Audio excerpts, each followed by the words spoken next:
Hi everyone. Today is an exciting day in math class because we're going to be talking about graphing linear functions in slope-intercept form. Woohoo! Alright, ladies and gentlemen, the first thing I'm going to ask you to do is take out your binder and go to the G page of your critical concepts. Please put this title, Steps for Graphing in Slope-Intercept Form. We're on the G page for graphing. And jot down these 3 steps. You may pause the video at this time in order for you to do that. Now that you're back, I'm going to ask you to pause again because we're going to have you go get a couple materials. You're going to need your book, some graph paper, and a straight edge. Your teacher will have these out for you.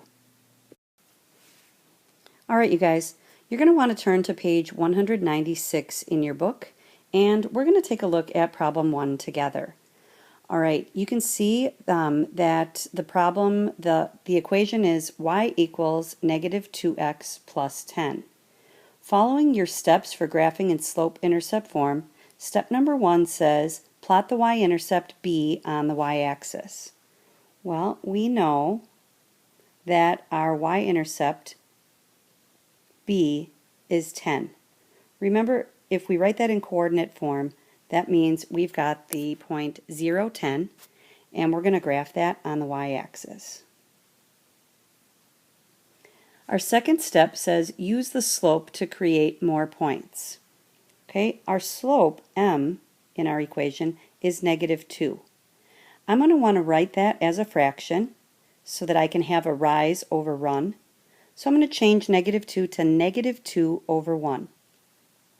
That means my rise is negative 2, I'm going to go down 2. My run is positive 1, so to the right 1. Down 2, right 1, put a point. Down 2, right 1, I'm going to put another one. I'm going to use several points by going down 2, right 1 to create my linear function. Alright, once I've got those points on my graph, the last step is to use a straight edge to connect the points and draw the line. Please go ahead and draw your line now using your straight edge. Alright friends, go ahead and take a look at the next page. I believe that's page 197. And we're going to do number 2 from that page together.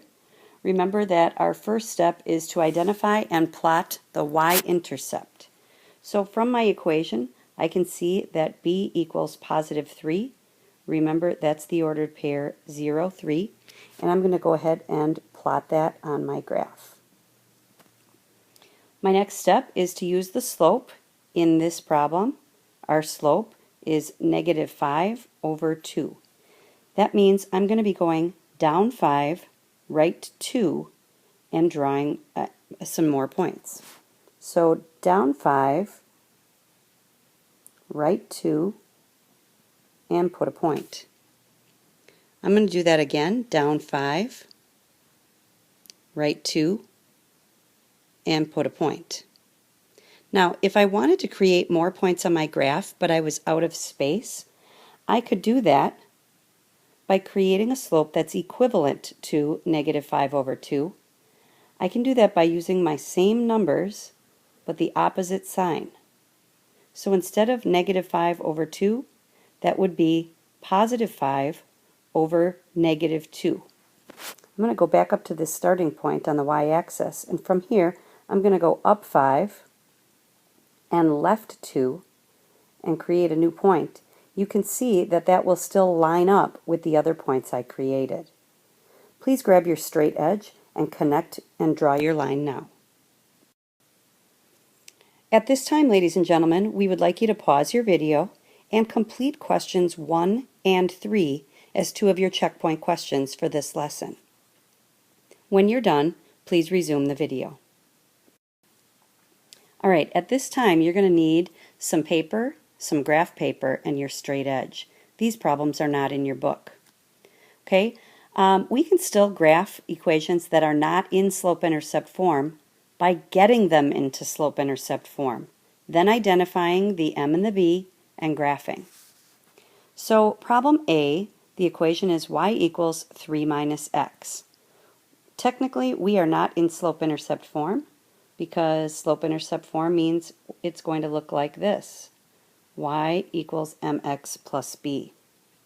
Okay, now, while our y is isolated on the left-hand side, my x term is not directly following the equal sign. Okay, my x term is negative x, so I'm going to rewrite this to say negative x plus 3. Now I'm in slope-intercept form. My next job is to identify my b, which is positive 3, and we can go ahead and plot that on our graph. My slope is the number hanging out in front of x, but there isn't a number, there's just a negative sign. That means my slope is negative 1. And if I want to write that as a fraction, I can write it as negative 1 over 1. That tells me that I'm going to be rising negative 1, down 1, and going to the right, running positive 1. So down 1, right 1. Down 1, right 1. All right, yours is going to look a little more accurate than mine, as my graph paper is really small on this screen. Go ahead and plot your points, grab your straight edge, and draw your line. Question B is a little different. There is no y in our equation. Okay, we should know at this point that if there's only a y or only an x, that means we have either a horizontal or a vertical line.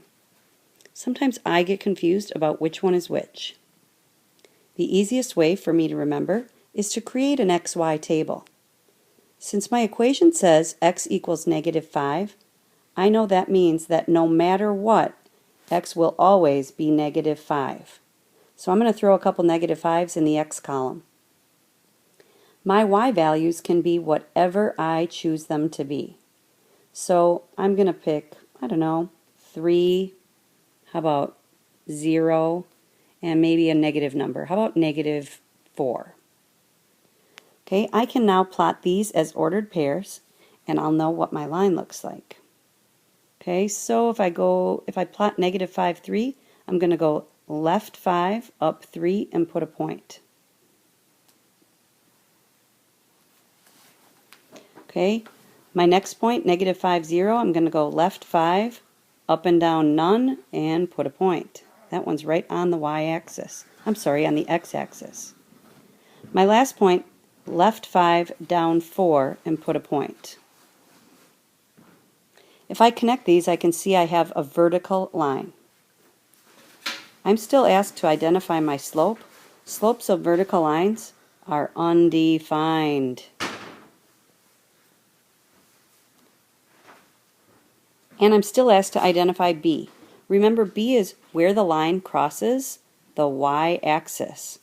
This line doesn't cross the y-axis. That means there is not a B. So we write B equals none, or there is no B. At this time, we would like you to complete problems C and D as part of your checkpoint questions. Once you've completed all your checkpoint questions, please bring your notes and your book up to your teacher to get checked in and get your homework. Good luck, you guys.